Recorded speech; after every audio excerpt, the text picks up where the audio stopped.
নমস্কার বন্ধুরা, বাংলার রাজনীতির পারদ চড়ছে আর সবার নজর এখন সীমান্তবর্তী নদিয়ার ৮২ নম্বর চাপড়া বিধানসভা কেন্দ্রের দিকে। 2026 নির্বাচনে এবার বড় প্রশ্ন, চাপড়ায় কি পরিবর্তন নাকি প্রত্যাবর্তন?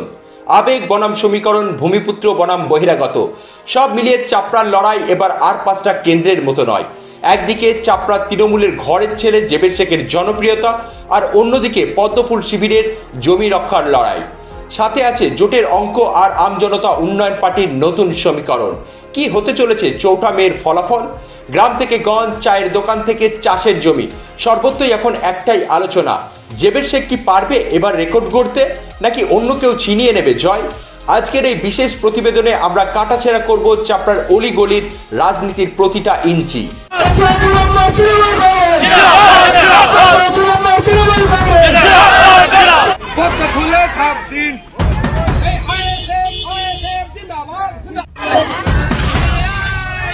ভিডিও শুরু করার আগে আপনাদেরকে বলে রাখি, সম্পূর্ণ ভিডিওটি দেখবেন এবং তারপরেই কিন্তু মন্তব্য করবেন, কারণ ভিডিওর শেষ পর্যন্ত রয়েছে একাধিক টুইস্ট।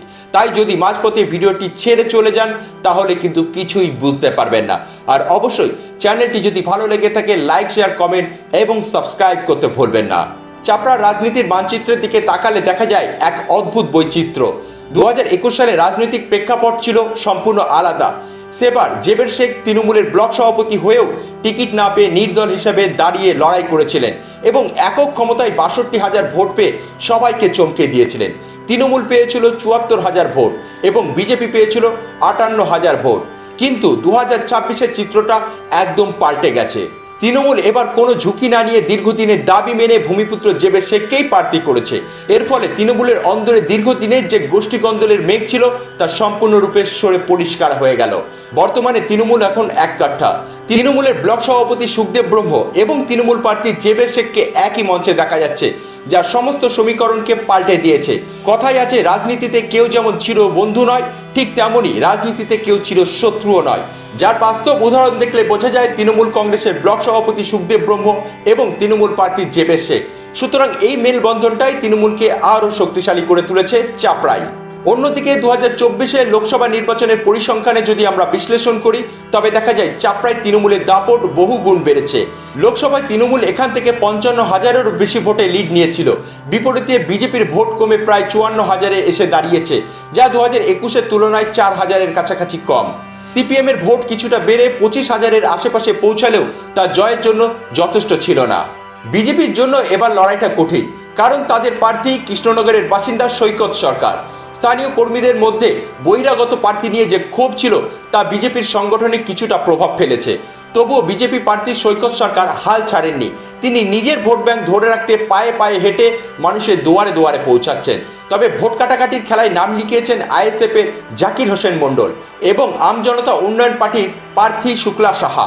আইএসএফ সিপিএম এর জোটের বড় শরিক সিপিএম এর কোনো হেভিওয়েট নেতাকে প্রচারে না দেখা যাওয়ায় বিরোধীদের পালের হাওয়া কিছুটা কম। বিশেষ করে হুমায়ুন কবিরের আমজনতা উন্নয়ন পার্টি মুসলিম ভোটে থাবা বসানোর যে চেষ্টা করছে তা যদি সফল হয় তবে তৃণমূলের লিড কিছুটা কমবে। চাপড়া তৃণমূল প্রার্থী জেবের শেখ যেভাবে একের পর এক জনসভা এবং মিছিল করে মাঠ কাঁপাচ্ছে তাতে আপাতত তৃণমূল সেফ প্যাসেজে রয়েছে বলেই মনে করছেন রাজনৈতিক বিশেষজ্ঞরা। যদিও চাপড়ার অলিতে গলিতে কান পাতলে শোনা যাচ্ছে চাপড়ায় ভূমিপুত্রর হাওয়া গরম। প্রচুর ভোটে লিড দিয়ে সমস্ত সমীকরণকে পাল্টে দিতে পারে তৃণমূল প্রার্থী জেবের শেখ। এর পাশাপাশি 2021-এর স্বপ্নকে পূরণ করতে পূর্ণ শক্তিতে ঝাঁপিয়ে পড়েছে তৃণমূল কর্মীরাও। সুতরাং এই সমীকরণের দিকে তাকালে জেবের শেখের জয় শুধুমাত্র সময়ের অপেক্ষা।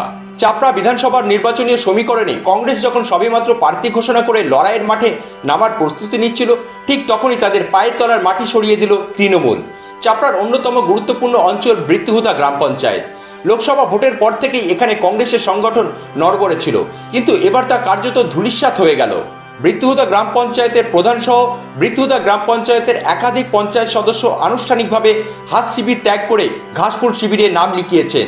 আর সব থেকে তাৎপর্যপূর্ণ বিষয় হলো এই দলবদলটি সম্পূর্ণ হয়েছে খোদ তৃণমূল প্রার্থী জেবের শেখের হাত ধরে।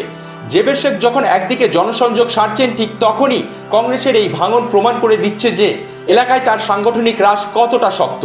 সর্বশেষে বলা যায় চাপড়ার লড়াই এবার এক অসম যুদ্ধের রূপ নিয়েছে।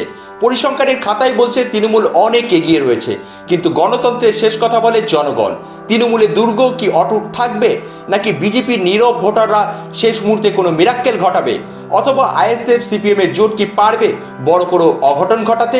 জেবে শেখের দীর্ঘদিনের লড়াই আর রাজনীতির অভিজ্ঞতা অগ্নি পরীক্ষা হতে চলেছে এবারের নির্বাচন। যদিও এখনো মনোনয়নপত্র জমা পড়েনি, মনোনয়নপত্র জমা পড়ার পর কি রাজনীতির হাওয়া কোন দিকে মোড় নিতে পারে তা নিশ্চিত হবে 4 মে 2026 যখন ইভিএম বক্স খুলবে। তখন চাপড়া রায় গোটা রাজ্যের রাজনীতির এক বড় বার্তা দেবে। আপনার কি মনে হয়, ভূমিপুত্র জেবে শেখ কি পারবে তৃণমূলের এই বিশাল লিড বজায় রাখতে, নাকি সৈকত সরকারের হাত ধরে ফুটবে পদ্ম, নাকি সব সমীকরণকে ছাপিয়ে যাবে আইএসএফ সিপিএম জোটে? আপনার মতামত কমেন্ট বক্সে জানান। রাজনীতির পালস বুঝতে আমাদের চ্যানেলটিকে সাবস্ক্রাইব করে পাশে থাকুন। দেখা হবে পরের ভিডিওতে। Thanks for watching.